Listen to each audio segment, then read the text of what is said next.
A few minutes back as well, you mentioned that as a senior leader, MD, CEO, it can be hard to get feedback, which I think is absolutely true, right?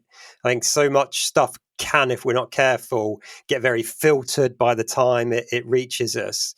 So how do you go about yourself making sure you're getting feedback and you're really hearing what's going on in the organizations that you've led? Because that's a really important point as well, I believe.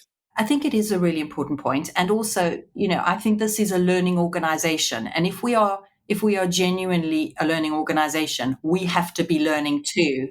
As part of educating girls is one thing, but being a learning organization is another.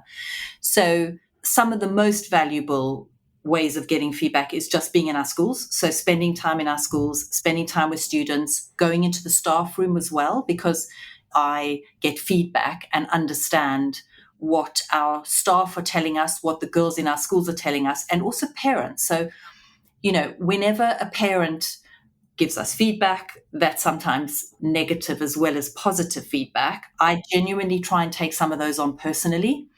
And I try and be available to parents, to staff, and to students.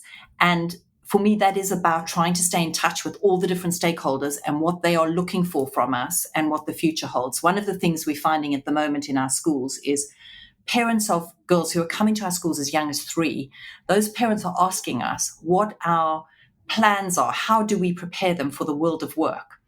And, what does their future look like? How are you adapting to the world and how quickly it's changing and the skills you are providing? And we weren't hearing that even 5 years ago. People were far less worried about what the future might hold. And I think technology is speeding things up so much, and parents are concerned that, their children are going into an education system that looks pretty much the same way it looked 100 years ago. It doesn't look very different.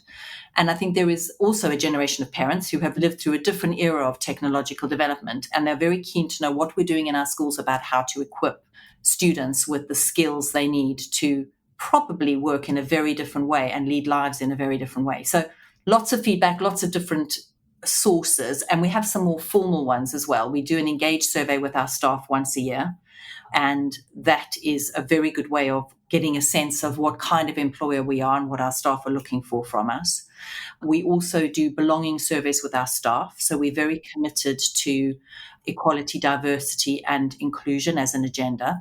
And in the wake of the George Floyd murder, we launched an Undivided manifesto, which isn't just a manifesto that has sat there. It has been absolutely an underpinning for all the work we do as an organization. And the belonging survey is something we do with the pupils in our schools, right from 3 to 18. We constantly are looking for feedback and using it as thinking about how we improve and how we tailor what we're doing to deliver what we believe is a first-class education. So that may sound a bit like marketing speak to you, but actually, this is the responsibility of preparing the future generation to be thriving, contributing, happy, healthy people is enormous. And there's a lot of challenge around right now. So the feedback is important, so we're honing the offer accordingly.